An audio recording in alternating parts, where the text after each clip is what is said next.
It's about getting into schools and talking to young people because, you know, I know that people can change. And it's about talking to people and getting them to understand and perhaps step back from violence and prejudice and whatever. And we just need to work together and keep on the good fight there. Absolutely. Hey there, guys. We are ecstatically happy to announce that we are associated with the Sophie Lancaster Foundation. The times are changing, and with the unfortunate death of Sophie, those changes have made a massive impact for the future. If Sophie was with us still today, I can guarantee what you are doing will still be reaching so many lives of young teenagers, young adults, and those who wish to be as different as possible. So thank you very much. To find out more about this incredible foundation and all the work they do, and more importantly, how you can help, head on over to www.sophielancasterfoundation.com. Hey, this is PR Brown. I'm a director, photographer, designer, and I'm hanging here with Tom and Jamie for the Chronicles of Podcast.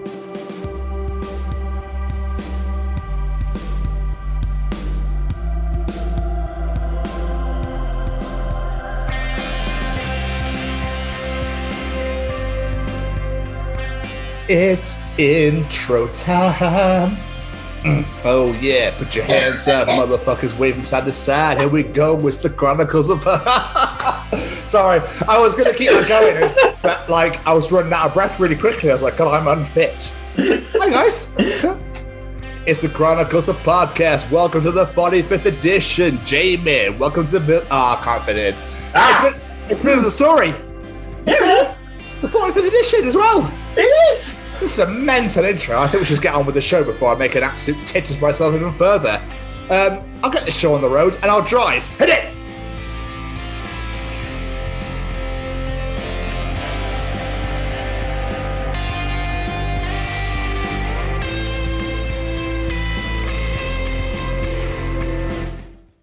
You're cooking a bit there, Jay. I am cooking. I'm going to be a sweaty puddle any minute now. How delicious. Wow, we better bring that piece in then, don't we? I was going to say, please open the door, let the breeze and the piece in. Absolutely. Welcome to the Chronicles of Villain of the Story. They are an unbelievable band from Minneapolis, Minnesota. They are just out of this world. And we have two of the four members with us here on the show this week in Mr. Christian Grey and Mr. Logan Bartholomew. This is an interview. I feel this band needs to be known more. More people need ears on them. If you're a big fan of metalcore music, you're in for a treat because they have their softer, happy versions of stuff and they have their really heavy shit. And they have their covers, mainly Nickelback and N Sync, but they're absolutely unbelievable. So you need them in your life. You absolutely do. This is one thing we love to do with this show. Use this platform to help raise other people's platform. We've had unsigned bands on here. We've had unsigned actors. There we go. Couldn't get the word out. You know, people that work in the background. People are still looking to find that audience. And this is an incredible band that Tom was like, I love these guys. I've emailed them. 15 minutes has gone by. They've emailed me back already. And I'm very excited. Yeah, I was very excited. I'm not going to lie to you, ladies and gentlemen. I might fangirl ever so slightly in this interview, but I was just excited because I got to talk to a band whom I adore and who just deserve so much, so much more. The new album, Divided, is out July 22nd. They've just released their fourth single, The Jester, a couple of weeks ago, and it's just heavy gloriousness. And you just need to go and check them out. Villain of the Story. They do an N Sync cover of Pop as well, which is incredible. One of the best covers I've ever heard in my life out of any covers ever done. Like, it's so good. Yeah. What I love about this interview as well is, yes, they talk about the successes, the highs and everything that they've achieved, but also the lows. They talk about, how it's been hard, not touring, not doing any shows, what they've been doing during that time, saying like, we want to play bigger venues, we want to play around the world. And there's stuff they're struggling to achieve, but they're not giving up. They're going to do it. And I love the honesty because, a lot of people have these platforms like, we're amazing. Everyone should go listen to us because we're the best. But, they're open, they're honest. They tell their struggles, their strides, their successes. And, this is a beautiful conversation. So for those that do listen to this show, listen to the interview, unfortunately the ending is quite abrupt because they had forgotten that, well, Christian had forgotten, Logan didn't even know that their new single was being released at 4 p.m. their time. And they had to be on chats and live stuff and whatnot. So unfortunately they had to end it very quickly. So if the ending is quite abrupt, that's why. So forgive us. We're going to have them back on again in the future when the albums come out, etc. And they did a few more tours and shows and stuff, and we can actually, get another decent interview another great interview out of them. Because the boys are great. They're really great. So I'm really excited for this to come out. They really are. This is superb. Everyone enjoy this one. Absolutely. Jamie! Yes, sir. Any final words? No, just a massive thank you to the guys for coming on. Really appreciate it. Good luck with everything. I know you've got a show coming up soon. Good luck with the album. Everybody go check this band out because they are going places, I assure you. Agreed. There's plenty on Spotify to enjoy. So go and check them out right now and thank me later. Ladies and gentlemen, here we go. Ladies and gentlemen, interviewing this week 2 members of an insanely incredible metalcore band from Minneapolis, Minnesota. It's Christian Grey and Logan Bartholomew, our villain of the story. Yeah. Boys, I really appreciate you doing this. I know it's been a bit of a back and forth trying to set a date and set a time and do this and that and the other. And I know you're very busy with kids and whatnot, so we do massively appreciate it all the same. Yeah, very excited. Do you know what? It's one of those things where I was like, I wonder if their email just is available. And when I found it, I was like, oh, I'll give it a bash and see what happens. And I think you responded within like 15 minutes. I had a mild heart attack and then got quite excited. So so yeah, it's going to be great. Basically, all that happens is Jamie's going to basically lure you into a false sense of security with a really nice little introduction. And then we're going to bombard the living shit out of your questions. How does that sound? Sounds perfect. Fantastic. Light us up. And you are more than welcome to say whatever you wish, providing obviously there's no Nazis or race. Sorry, guys, we got to reschedule this. Yeah, that's a deal breaker. Yeah, fair. No, I understand. But if you want to swear or whatever, totally fine. Because some people have done it before. They've gone swearing, gone, oh, can I actually say that? Like, yeah, it's absolutely fine. Perfect. Wonderful. Let's get this intro out of the way. Sweet. Ladies and gentlemen, as you know, we like to sit down and talk to artists and musicians that we enjoy, and quite frankly, we think that you should enjoy too. Today's guests are no different. They are here to talk all about their upcoming album, Divided, later this year, and a whole bunch of other things. Joining us today are bass player, vocalist, and 2 days ago birthday boy, Logan Bartholomew, and his fellow lead vocalist, Christian Grey, because these are the Chronicles of Villain of the Story. Yes! Incredible. We absolutely love that, boys. Like I said, thank you so much for doing this. It's graciously appreciated. Mm-hmm. Absolutely. Yeah. But still, first things first, and I think we should get to the really hard-hitting shit straight from the off. How have the last 2 years been? How have your pandemic seasons been? For me personally, it affects everyone. But I worked before I took the band full time. My job was like essential work, so my day-to-day just was pretty much exactly the same. But just obviously the way it affected everything else, it seeps into my life, but it didn't really personally change much. Nice. Because we've when it comes to music and the band, we've always just kind of communicated remotely because Logan lives in a different state. I don't know if you guys knew that. But my alarm's going off. So yeah, not too much different, but still had its challenges and stuff, and wanted to be safe, especially when we had to travel to make something happen. It still felt weird, but we just did it as safe as we could. Yeah, fair. Well, first off, I do want to say, and this is not, it's probably just we read it online, but I actually don't play bass in the band. I only say that because of our amazing bassist, Paige Brownie, who's a good friend. But yeah, I played bass the first 2 shows. The first 2 shows back in 2014. And then I decided I I couldn't do both, or I didn't want to do both, so I just did vocals, and we got a bassist. So I do apologize. I must have read that wrong. Dude, you probably just saw it from our history, so it's totally fair. Totally fair. But I just unbelievable. I'll go. I'm terrible at this. Just in case you guys make one more thing like that, we're out of here. Just in case people watch this and then they see a music video and they're like, "Hey, that guy's not actually playing bass. What the hell?" Just to clear up confusion. But yeah, quarantine was it was interesting for me. Because I was at the time I was in the service industry for like 5 years, so I was a waiter, and so obviously that whole industry got majorly hit. So I pretty much couldn't work. I had to go do like to go orders for it was like 1 day a week. Luckily I got unemployment for a little bit, which was obviously a big help. And I went and did part-time at Amazon at an Amazon warehouse as well. So I had to kind of pick up and work 2 jobs for a little bit. Right, you did do that. Yeah, it was tough, but my wife works in healthcare. She works at a children's hospital, so her stuff didn't change. She worked through the pandemic, and I had originally, my wife and I planned on getting married in October of 2020, which then the pandemic hit. So then we didn't do that. We ended up just eloping to the beach and getting married so that we didn't have a bunch of people around. And then shortly after, got pregnant, and then shortly after, my Twitch and my YouTube stuff, I do like gaming stuff, sort of took off a little bit, and I was able to do that now full time as like a job at home. So that's cool. Wow. Oh, sweet.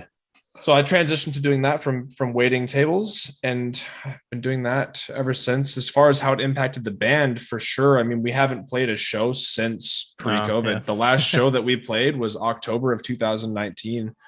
So we still have yet to play a show since COVID. And it's weird, especially for me and Christian, because me and him have been in bands together since we were like 15, 16. And we've never gone this long without playing a show. I think we've always played multiple shows a year, every year since we were in high school. We've never, ever gone 2 years, even a year, let alone without playing a show. So this is the longest him and I have been off stage since we were in high school. It's really strange. I can imagine. But just go back to your wedding very quickly. So you got married on the beach, which, first of all, stunning. Have you not like made up for the fact that you couldn't have people that now you can, and not had like a ceremony with people? Or you plan not to do that? Well, so we're talking about doing like a vow renewal, maybe at our 5th wedding anniversary. We just had our 2nd. So maybe in like 3 years or so, yeah. I think we're planning on maybe, because by that point it will be like, we should hopefully be a good amount out of COVID. Because right now, obviously there's still rebounding and stuff like that. But hopefully, if 3 years from now, we'll be in a good spot to where people can travel. I don't know where we'll do it, because obviously I live far away from a lot of friends and family. So we might do something at a different location and whatever. But yeah, we would like to do like a vow renewal, and then do like an actual kind of more of like a bigger celebration, so that more people are, because I literally FaceTime Christian. He didn't even know I was getting married that day. And it was actually my wedding anniversary is on his birthday, funny enough. So I got married on his birthday, and I FaceTimed him, and he was at my dad's house or at my his mom's house. And I FaceTimed them all, and we were getting married, and they didn't know what was happening. So we just totally, it was a complete surprise. So it's kind of funny. And then this is totally random too, but our bassist Paige, his daughter was just born on on his birthday as well. So now Christian's birthday, my wedding anniversary, and Paige's daughter's birthday, all 3 on the same day. So it's pretty Friday the awesome. 13th. Yeah, it was born on Friday, May 13th was when Christian just sat there and said that day was supposed to be about me. I know. That's about some baby. Yeah.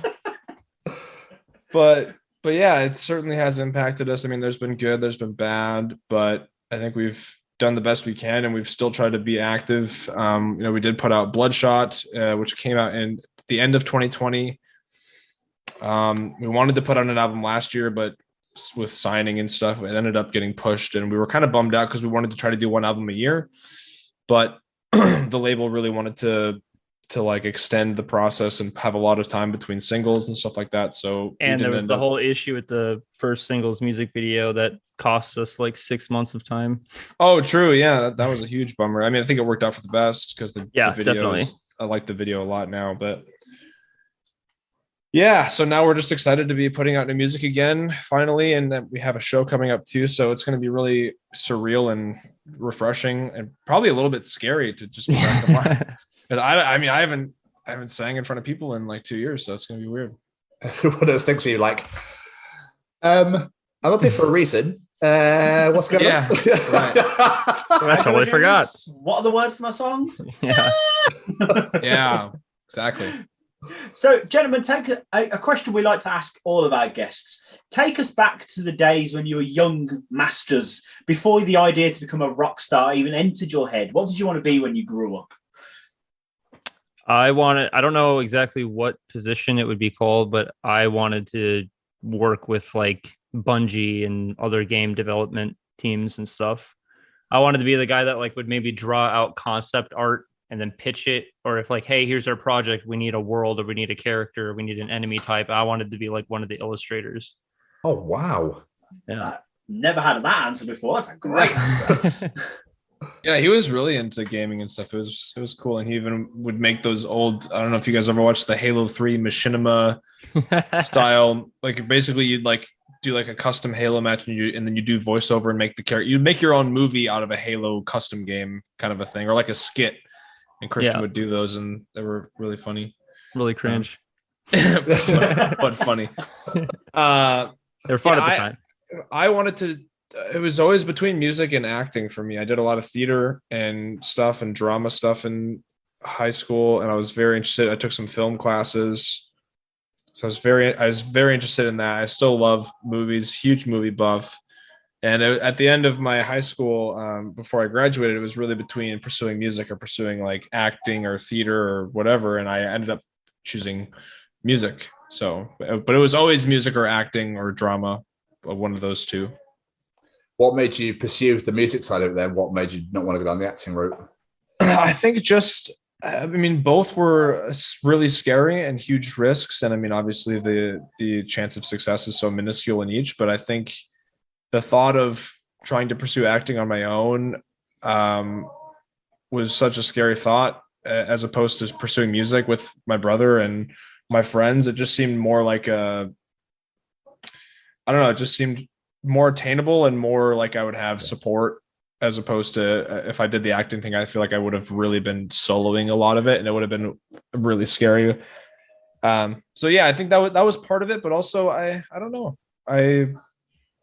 It was a hard choice, but I think at the end of the day, I just love performing in front of people, in front of like a live audience, that whole energy. Yeah. It's really cool. So. That's awesome. Yeah. So we know from our research, well, assuming I got my research right this time, the band started in 2013. Is that correct before I move on? Technically, yeah. That was when the inception and when we went to go record for the first time, but we weren't like announced yet.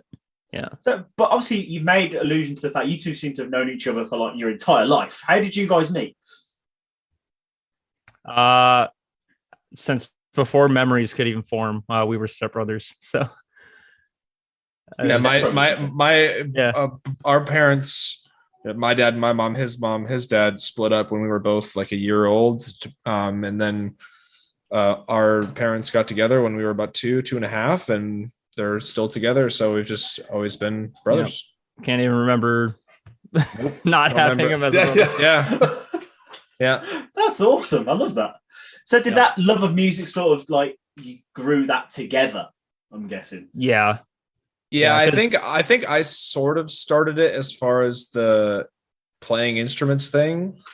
I know we were both into different kinds of music at different times. We grew up sort of being a pain in each other's asses, and we liked playing video games and stuff. But as we grew into our like preteen years, he was starting to get like really into Green Day and stuff like that, and I was really into like classic rock and AC/DC and stuff.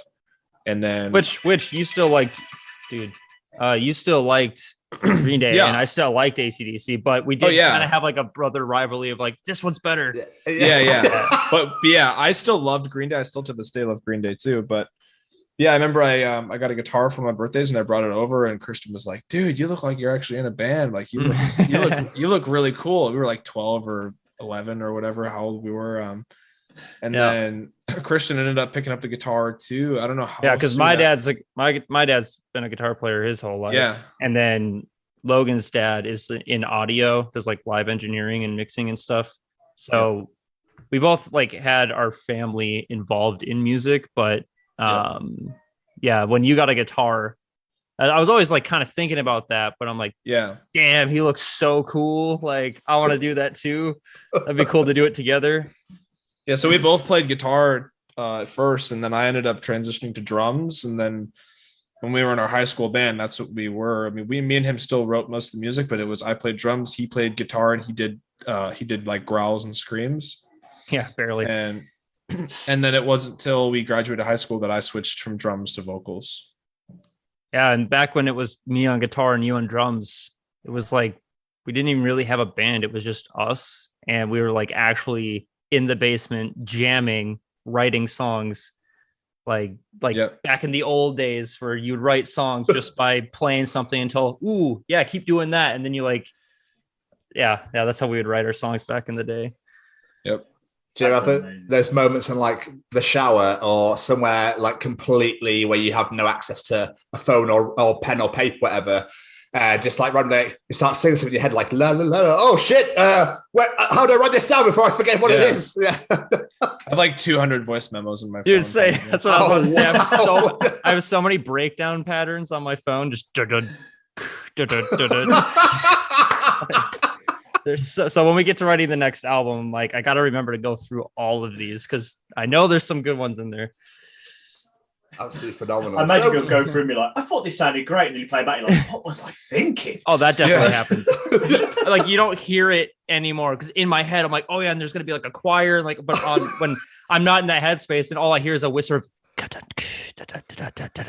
I'm like, okay, like that's a boring pattern. Like I'm not hearing the idea anymore, but brilliant. So the name then, Villain of the Story, where did that come from? What made you want to call yourselves that? You guys ever heard of the show Smallville? Yes. It is a direct quote from that show. Oh, this is literally as easy as that. Nice. Yeah, Lex Luthor says at one point, he says, you were right about me all along, Mr. Kent. I am the villain of the story. He's talking to Clark Kent's dad. Yeah. I think it's like in a dream or an alternate reality or something. I don't remember the exact episode or what the plot was there, because I haven't watched that show since I was in high school, but I always loved that show growing up, and I always thought that line was really cool. It wasn't the first name. We went through a couple really cringy ones, but Us versus the Universe was one of them. Yeah. What the fuck? In Brightest Day. Yeah, In Brightest Day. It was another one. Or Blackest Night. Yeah, you're right. That sounds cooler. Well, that's what it's. It's from the Green Lantern thing, but none of them really like rolled off the tongue, and then Us versus the Universe flows, but then all of a sudden we're like, the name is kind of weird, but then also on paper, people are going to read it as Us versus the Universe, and that totally does not have the verse, the universe. Versus the universe. It's just too long. Yeah. It was definitely Villain of the Story is pretty long too, but Us versus the Universe, like I'm so glad we didn't do that because that was such like a name of the time, like early 2010s. Like it definitely had like a dated name. Yeah, for sure. Yeah, I'm glad we didn't do that. But Smallville. Maybe not an answer expected. I like that. That's awesome. So when I was doing my research, obviously, I read somewhere that you came together formed through a management team or something like that. But obviously, you guys were stepbrothers. So is that complete bollocks that I've read somewhere, or is there something to that? In our local scene, there was a band called We Are the Blog, and they were like, We Are the Blog, and great name, but like they were like heavy hitters for the local scene, and our local scene was really strong. People went out to shows, the energy was crazy, a lot of love and support. So we had a really good local music scene for like metalcore and stuff around like 2010, 2014, that whole era. And so We're the Blog started kind of branching out because social media was relatively new, like with Facebook and stuff. So they had like 4,000 likes on Facebook, dude, like so big. And so they were reaching outside of just the scene to where when they started doing Twitter marketing and all these different things, but then they kind of were falling apart as a band. So then Sam Fassler, who was a friend of ours, but then has become more of a friend over time because he started the band. So We're the Blog's kind of like fading out, but he's like, I don't want to just waste everything that I've like learned and like we started doing. So he was like, yo, Christian, I want you to like scream. I want your brother to play bass. And he's like, we got a guitar player. Like, so he and the original drummer for the band Out Came the Wolves, if you've heard of them. Yeah. Yeah. So they were working together because like, oh, everything we know, let's like form a band and manage it from the background and like see how quickly we can get it to blow up instead of like another local band that starts from complete scratch. So like right out of the box, Sam Fassler's like, yeah, so if you do this, your brother plays bass and sings.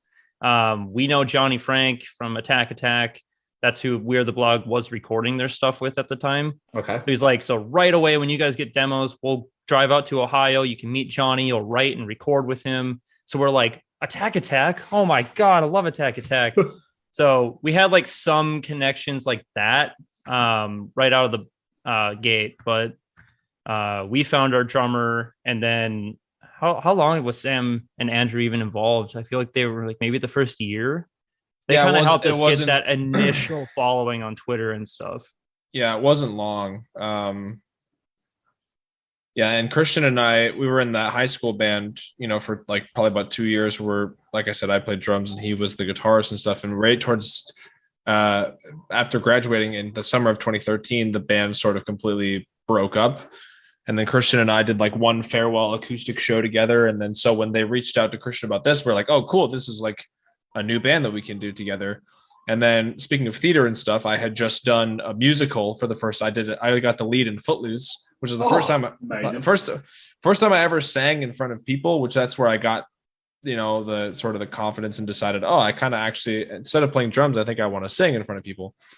And so then when we were putting the band together, that's where, so Sam, we talked to him about what we wanted to do and decided I would sing and play bass. And that's how it started. But yeah, they were only involved for maybe a year and they didn't really do too much other than really just get us that initial contact with Johnny and just sort of help get the ball rolling. Yeah, because back in the day, it was on the tail end of being like an old played out like tactic, I guess. But like the whole Twitter, they were like, I don't remember what the app was called, but you just type in Of Mice and Men or Bring Me the Horizon, and then it shows you their whole list of followers. And then you just go through and follow like 100, 200 people a day. And then you have it set up through the app where if they follow you back, it automatically sends them a message like, yo, thanks for the follow. Here's our new song. Like, check it out if you like Bring Me the Horizon. And obviously they follow Bring Me the Horizon, so they might like it. So by this day and age, it's a bit cringe. And I guess it was a little cringe even back then. However, it kind of worked for like a year. But then we just got to the point where it was just, you know, you oversaturate your following. So then your reach and everything start going down, even though you have more followers, your engagement goes down because it just became more spammy. And we're like, we're not really getting like that authentic connection anymore. So we kind of like stopped that and then actually personally went out or messaging people and like trying to like build some more rapport than just like an automated DM, to where that's when it really started clicking. But that initial like campaign, I guess you could call it, definitely got us like our first like 1,000 or so followers and made, I guess, I don't know. Yeah, I think that's all I'm trying to say. Okay. I'm like, is there really a point I'm trying to make? No? Okay. I remember that random point in time on social media when loads of random acts and bands and stuff would follow you out of nowhere. It'd be like, oh, like some acoustic person in Chicago, and then it'd be a band in Australia. It'd be like, what the fuck is going on here? Yeah, I remember those days, and then it just died off really quick. Yeah. It got to the point where you're like, dude, come on, you're like the 100th band today. Yeah. Send me a DM, like, get out of here. I don't feel so special anymore. Yeah. I mean, that kind of comes and goes with all like marketing trends. It like works for some people and then everyone starts doing it. And then by the point everyone does it, it's played out. No one likes it anymore. And then you just move on to the next thing. Now it's all OnlyFans shit now. And I know, but we got to get on that grind, dude. Yeah.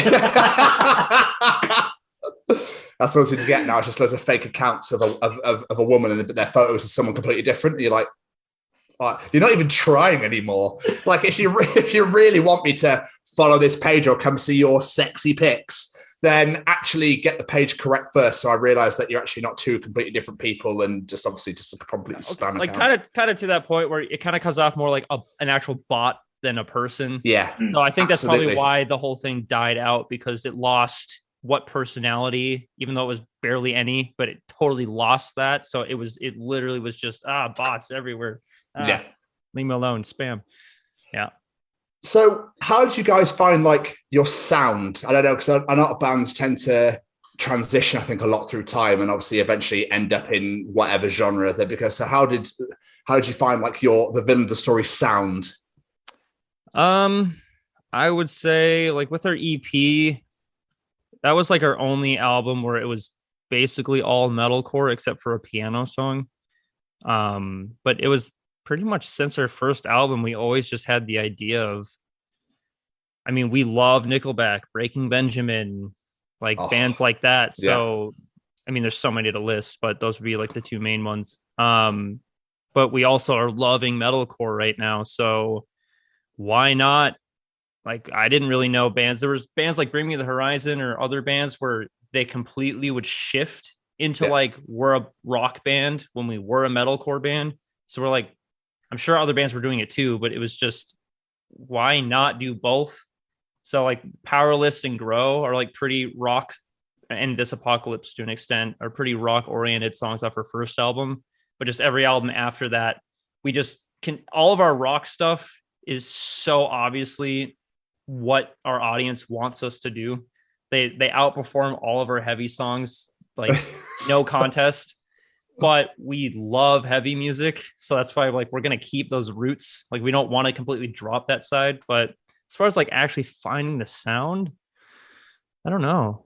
I just feel, because you could totally argue that we're not like the most unique or anything like that, but I think it's just, we just do the music that we love to do, and even if it's generic, at least I think it comes across as these are just guys that like the generic metalcore or something. Whereas like other bands like trying to do this or trying to do that, where we don't like reinvent the wheel, but I don't know. We're literally just writing music that we like. So I don't know if you have an opinion on that, Logan, like how we found our sound. I feel like it just kind of happened.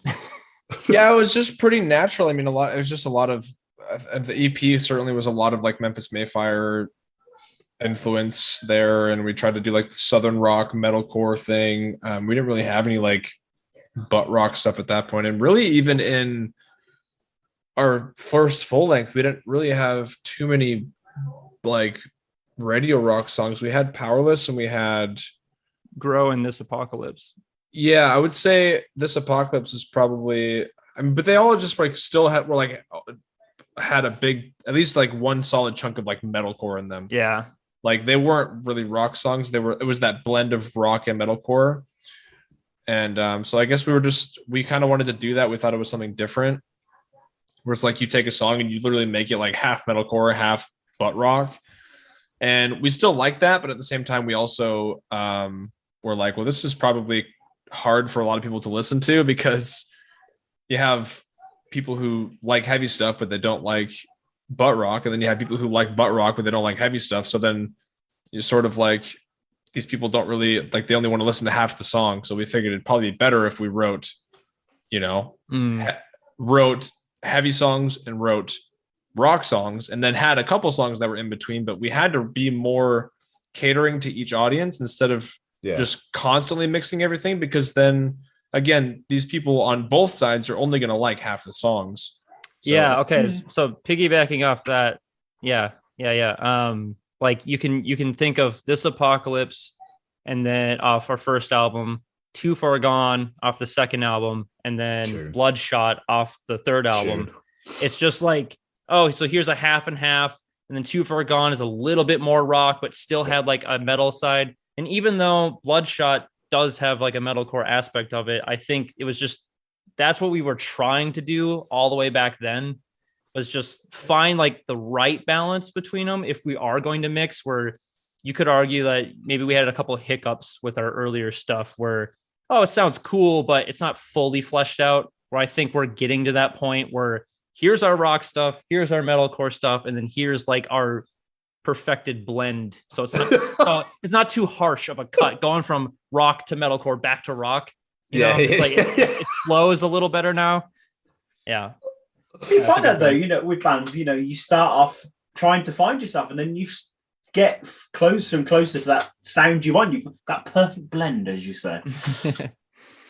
So before, I did want to talk about this man over here knows me far too well. He said, I've got to put this band to come on the show. You need to listen to him. Sent me a song. Instantly, it was a cover of Pop by N Sync. Oh boy. I was like, this is possibly the greatest thing I've ever listened to in my life. What made you want to cover that? Because you've done like a couple of covers by Nickelback, but you just express your love for Nickelback. So why N Sync? Wasn't that her first cover too, Logan?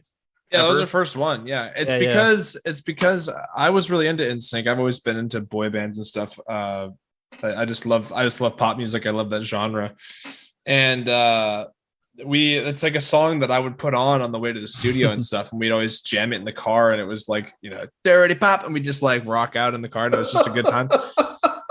And then I think wasn't it that we had extra time at the studio to record. Like we had already finished recording all our songs, and we had like an extra day, and we're like, well, we could do a cover. And then we're like, what should we cover?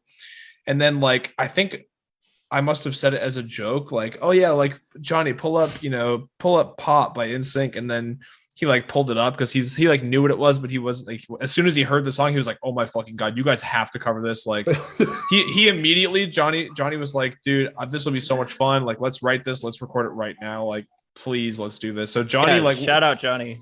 Yeah, once Johnny had the idea in his head, like once I threw it out as a joke because I love the song, but then once Johnny like heard it in his head, like the instrumentals and everything, he was like, okay, please, I'm begging you guys. I know you were joking, but let's actually do this. So we're like, he's like, so we got one more day tomorrow. So you just give me like 4 hours. So we just kind of like sat around while he like went through and like made all the like he made all the samples and like Johnny like really wrote the whole instrumental. And he was so hyped on it. He's like, guys, please just let me do this, and then we'll throw your vocals over it. I'm like, okay.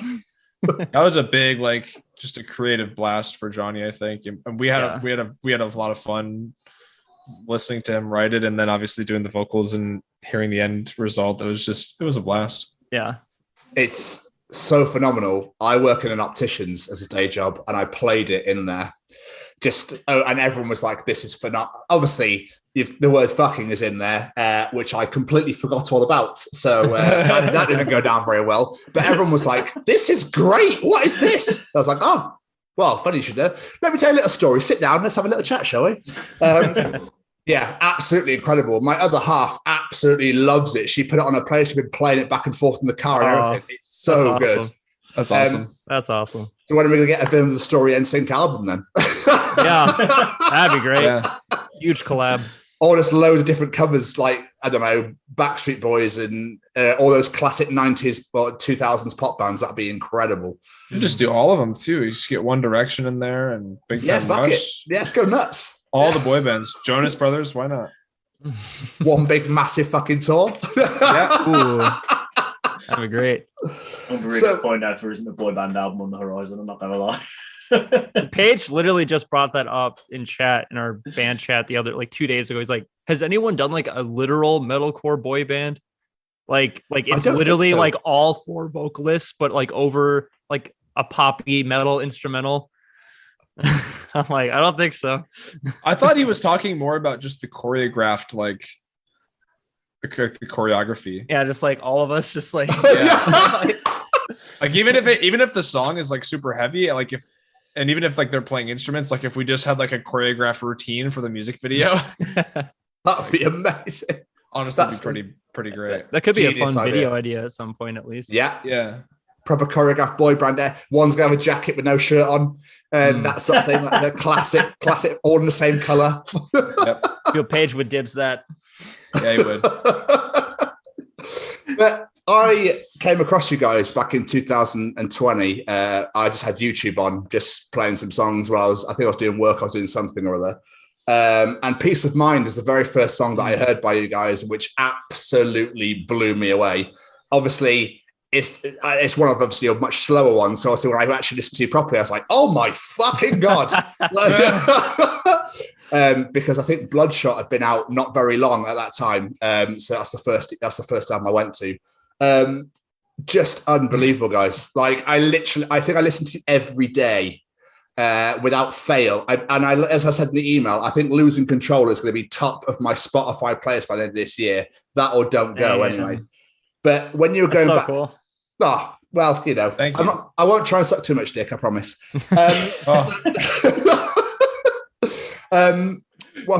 So you went about earlier about how some of your songs are quite different. So from obviously the most recent songs that you've released, Losing Control and Don't Go are very similar, but then Karma is completely different from those two. So again, your feed is like, here's our rock side, but then this is the metalcore side. Enjoy this part as well. Absolutely unreal. So we're about to drop another metalcore one in like 20 minutes.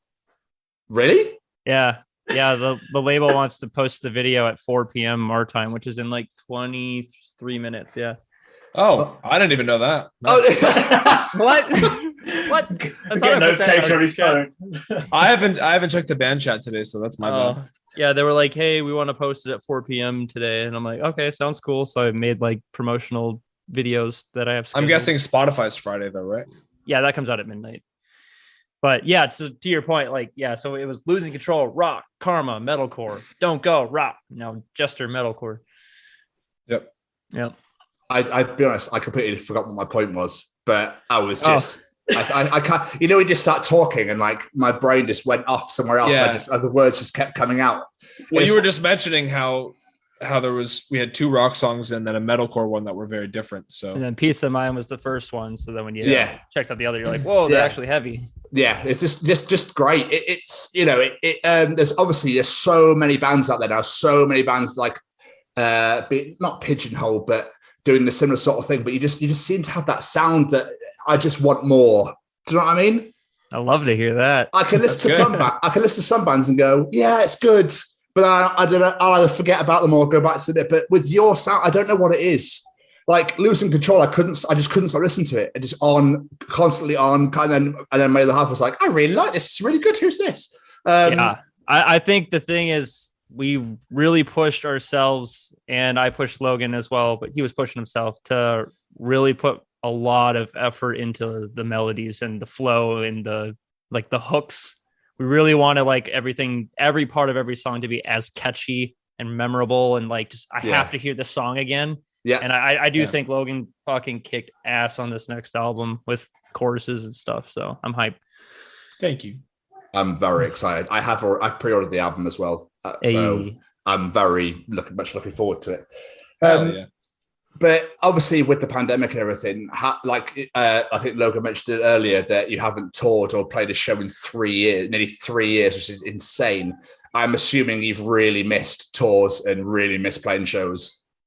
I don't miss touring. Yeah, that's what I was gonna say. I'm like, honestly, yes and no. I miss playing live. Like that whole, it's unmatched energy. If I could just play like 4 or 5 shows a year, that'd be cool. Yeah, the touring where it's like, it's just at this point in our lives when I really think about like getting in the van bus thing and sleeping in a tiny bunk and living off McDonald's and gas station burritos and not making money, and then also not being at work to make money, so you're losing money everywhere. Just the whole thing. I'm like, God, I didn't care. I wanted to do it anyway for the experience. It's hard to know after all this time if we toured now, if we would have a bigger pull. But I mean, when we did like co-headliners before, I mean, there's a couple shows that we'd pull like 50 to 70 people maybe. And those were like awesome shows. Yeah, those were like the best shows. And then some shows would be like 2 people maybe. So which were still awesome. Those were fun. And this is all pre Bloodshot. So it's hard to know, like, now that we put out Bloodshot and we have this new music, like if we'd have more of a poll if we did any sort of tour. But I think just since we've had kind of a really, I don't want to say bad experience, but a really just like raw, humbling, like, it's like Christian said, it's like, it's just rough on the road, you know? So yeah, I think it'd be different if we were, you know, opening for a larger band where we could sort of guarantee like financial security if we're going away from home and stuff like that. I mean, plus we all have families too, so that makes it tough. It's just at this point in time, it's if it were to be like our previous tours, it would just be it would be a really bad financial investment and put a lot of our families at risk. So, yeah, and we don't want that to happen. Yeah. So as much as we love that and we want to play shows, because that is the best part, is like when you're on stage live and just that's why I can't wait for this show. I'm like dying for it. I listen to our set list. I have like a playlist for all the songs that we're gonna play, and I'm just like, I'm in the kitchen cooking dinner, just like, let's go. I can't wait to play these songs. Oh, because we haven't played anything off Bloodshot because that came out in 2020. So it's like putting a set list together was pretty tricky because we have so much music that we want to play, but you know, you only have so much time.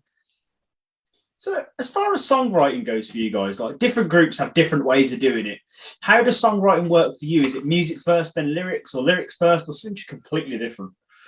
It's usually like at both at the same time. Like usually it's I'm writing lyrics and stuff, and sometimes like I'll write like a chord progression and a melody, but most of the time Christian's just working on instrumentals and I'm working on lyrics, and then he'll send me just straight instrumentals, and then I'll take my lyrics and work out melodies for a chorus or a verse. And then, you know, if it's a heavy song, I'll try to, you know, work out phrasing for screams and stuff like that. And then we get demos together, and we just, since we live, you know, in different states, we send each other ideas. A lot of times, like I'll do whisper screaming ideas, and then he'll send stuff back like where he's actually screaming, or maybe he wants to change a lyric or change the phrasing of a certain spot to this, or he wants it to be, instead of a low scream, be a high scream, or have layers. Like we just sort of start from, we each are writing, and then we just kind of combine the two, I suppose. Like for Losing Control, for example, was Christian wrote that instrumental, and I know it was very inspired by Faint by Linkin Park.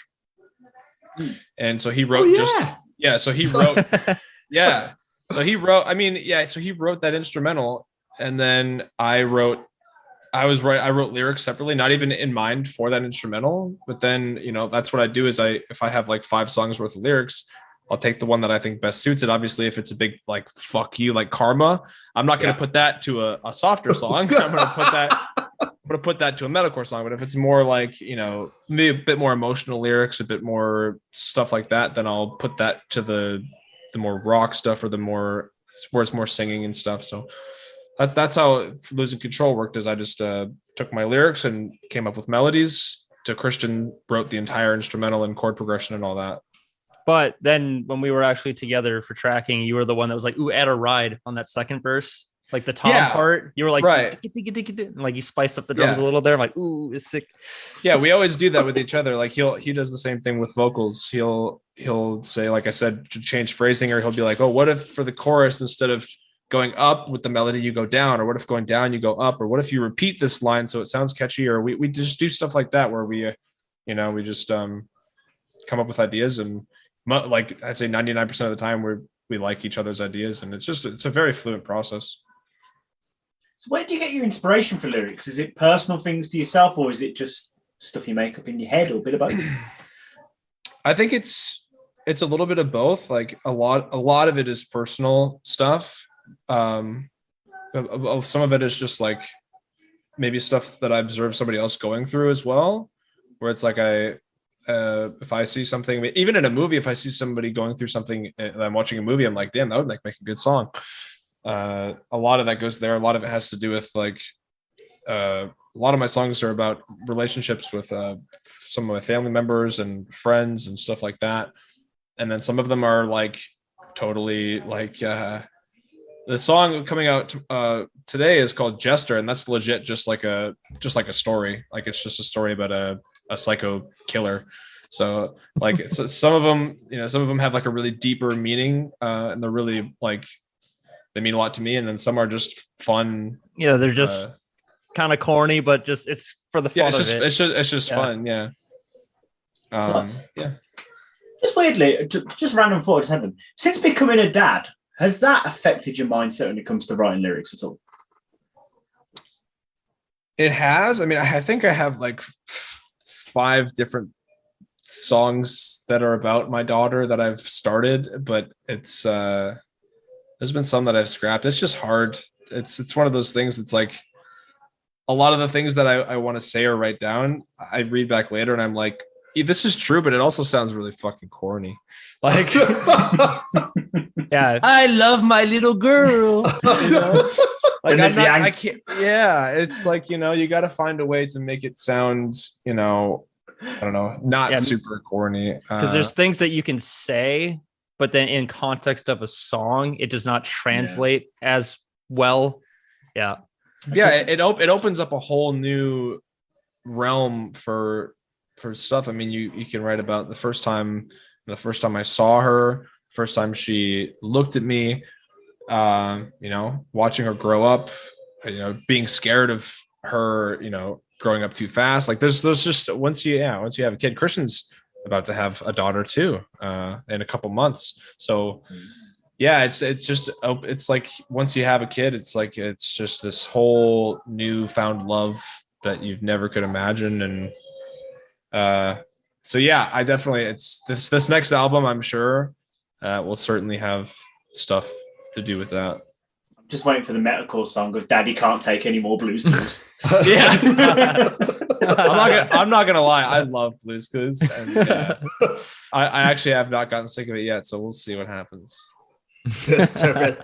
Release it like after Divided comes out later down the line. He's got some songs about it. Like the story sounds so much different to what they used to. Like, yeah. Maybe we'll just put out a kids album with like, just kids songs. Genius. Love that idea.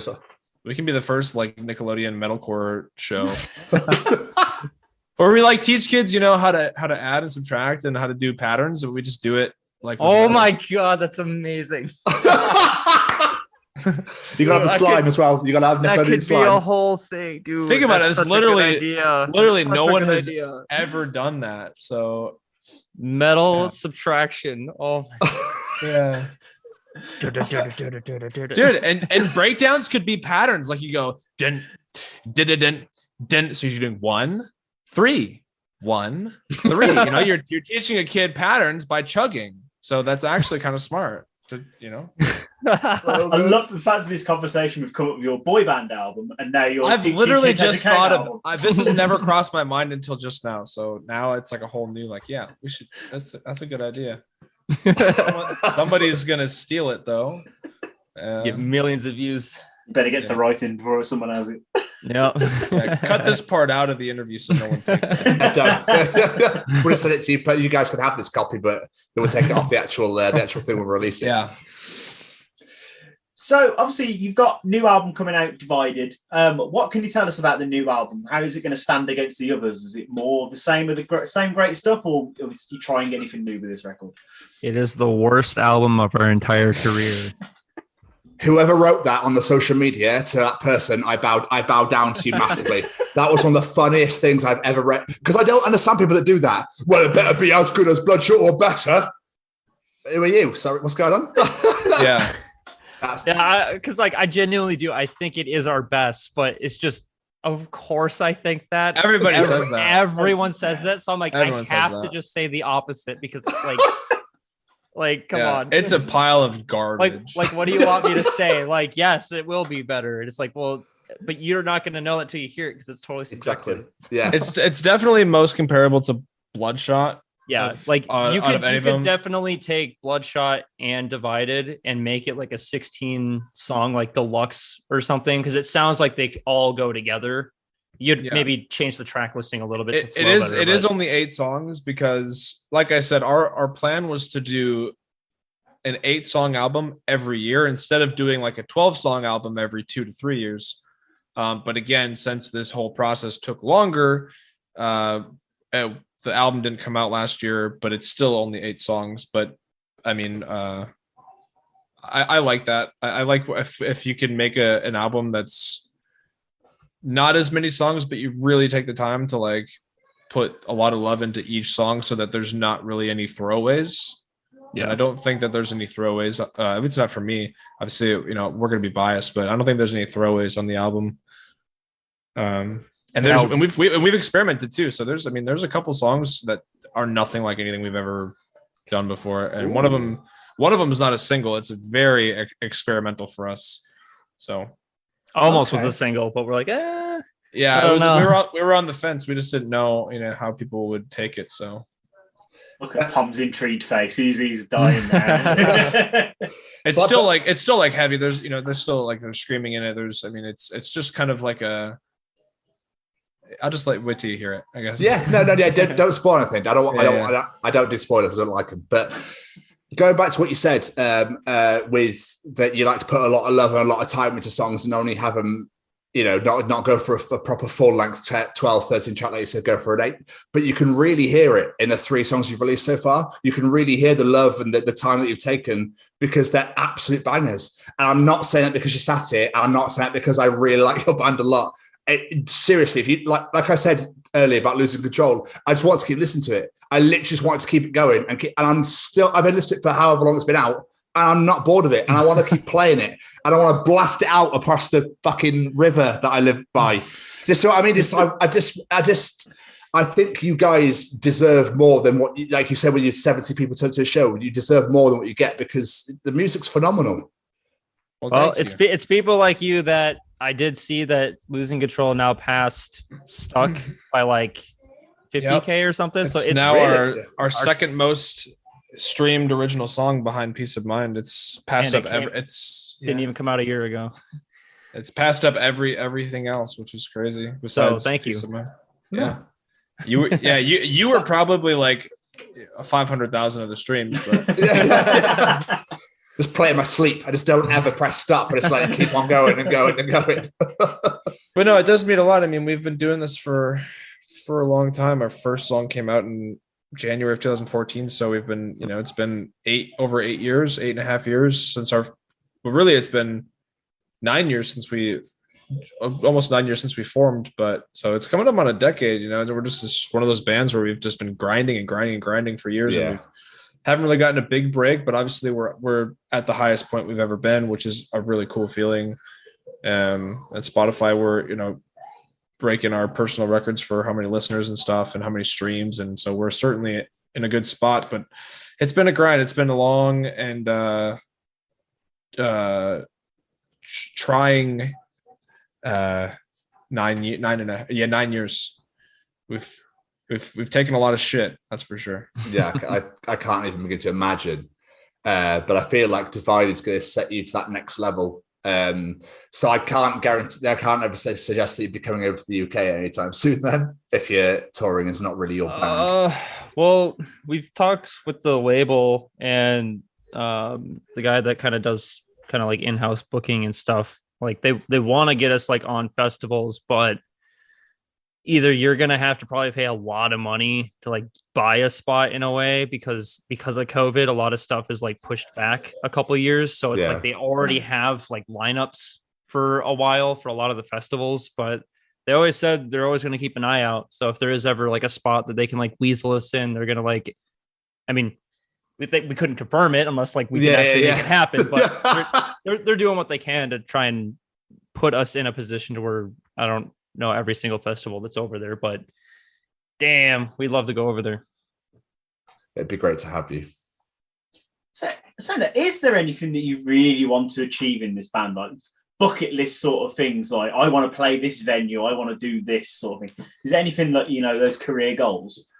Personally, I want to headline a sold out show at a venue here in Minnesota called The Myth, which a way big dream would be selling out a headline venue at the Target Center, but for this kind of music, I don't think we'll ever get there.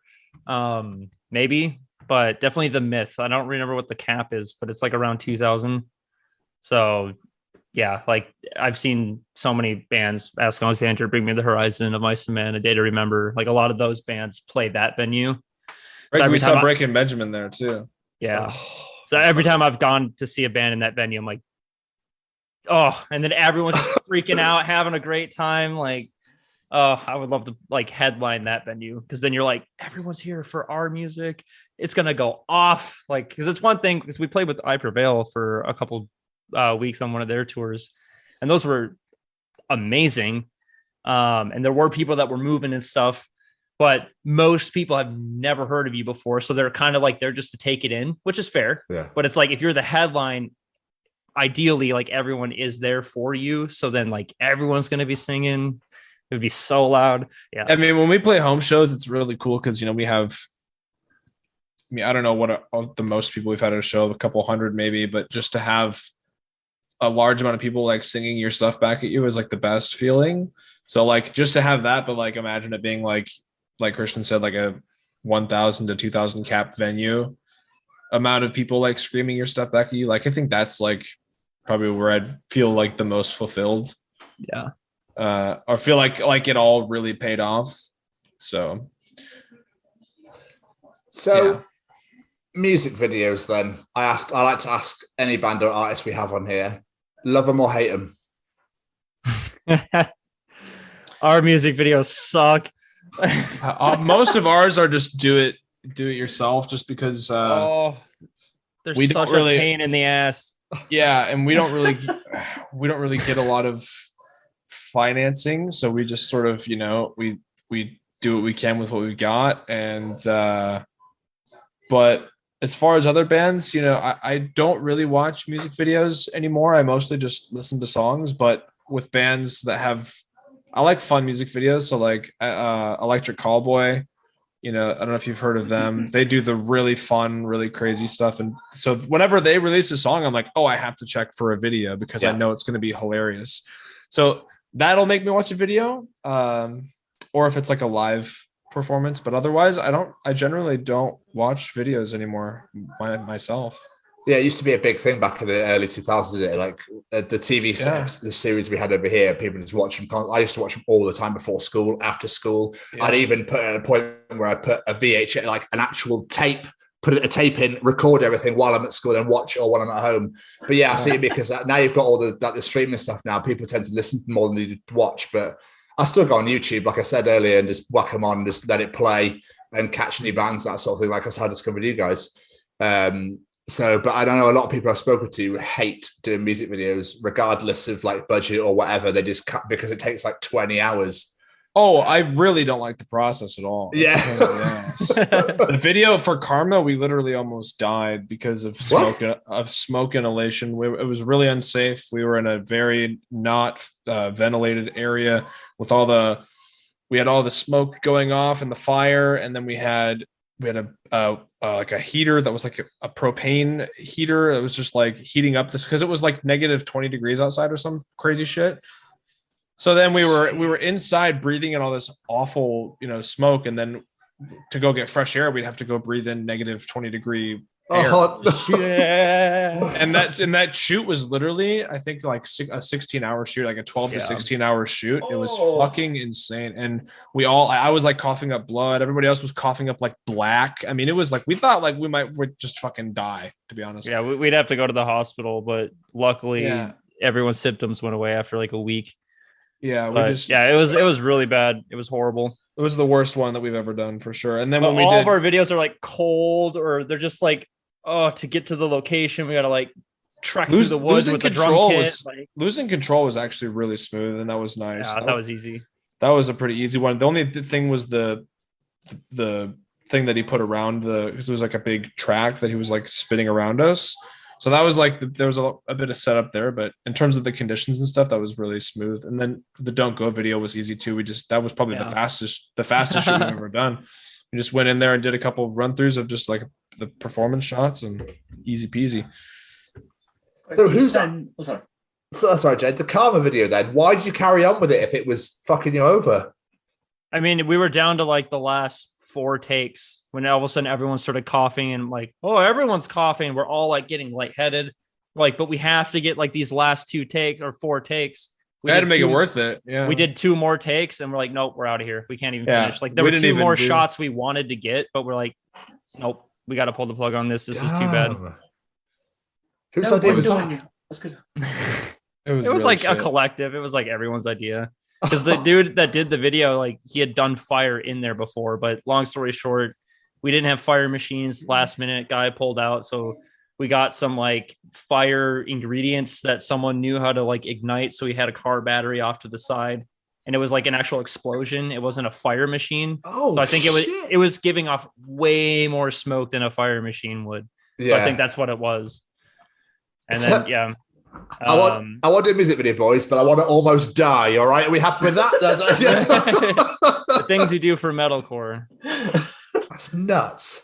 Okay, before we wrap up, what have you guys got coming up, planned for the future, other than obviously the new record? Is there anything else that you haven't announced yet? We're just starting to write the next one. Early stages of writing, and then we have the biggest thing got coming up is our album release show in August in our hometown. In Minnesota, and other than that, we do have another Nickelback cover coming out. Yeah, dude, I keep forgetting about that. I have to make the instrumental. We've tracked it. We still got to do a video for it, and then we have another cover too coming out of another like early 2000s really insanely popular rock band that we did a cover of. So we're not going to spoil that, but fine. But so two covers coming out. You know how we did Nickelback and Bullet for My Valentine last time. This time we're doing Nickelback and another really popular rock band. So it's kind of our trope at this point. Every album gets followed up with a Nickelback cover. Yep. Until we've done them all. Yep. Incredible. Absolutely amazing. So before we let you guys get out of here, have you got any plugs, social medias, things you want people to go check out? Well, our new song's coming out right now, so go check out our new song Jester. It's heavy as fuck if you like heavy. If you don't, then check out 2 of our other singles that are not heavy. We got a little bit of everything for everybody. Perfect. We both stream on Twitch. I do like music reactions and stuff, and then Logan plays a game called Dead by Daylight. That's like his main thing. Yeah. Yep. So pretty much what we do. We write music and then stream on Twitch. Video games. Banging. That sounds great. And where can people find you on the socials? Is it just the band name? Job done? Yeah, or VOTS VOTS band is a lot of our handle for the band. So yeah. Amazing, boys. This has been great. Thank you so much for taking the time out. I really appreciate it. Thanks for having us. Yeah, it was a blast. Anytime. We'll do it again sometime. Yes. And then down the line. We can talk about other stuff and have like maybe an extended sit down or something. Look after yourselves. Take it easy. See you soon, boys. All right. Have a good night. See you later. Bye-bye. Thanks so much. Bye-bye. Just a beautiful conversation. Like I said before, I love conversations like this. So people are like, yeah, we've done this, but also we really want to do this. So just open and honest conversation about the successes. Incredibly talented band, and I really, really hope they get to go where they want to go. Yeah, exactly. I completely agree. Very excited for the new album on July 22nd. Divided, it's going to be, I've already bought it on vinyl. Very sexy. Very, very sexy vinyl. But yeah. Artwork's beautiful.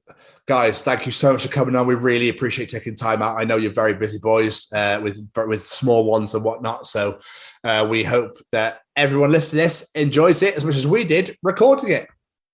All right. Is this thing on? Well, howdy doody, everybody. This is Braden Berry from Say We Can Fly, founder of Stay Cozy Clothing, your one-stop shop for the coziest, most fashionable hoodies, t-shirts, and more. Gosh, Mickey. That's right, folks. And we're proud to say that we are now sponsoring the Chronicles of Podcast. Ouch. Hosted by Tom and Jamie. Like, you can get 10% off, man. That's right, Shaggy. Just use the special code, The Chronicles, at checkout. Oh, boy.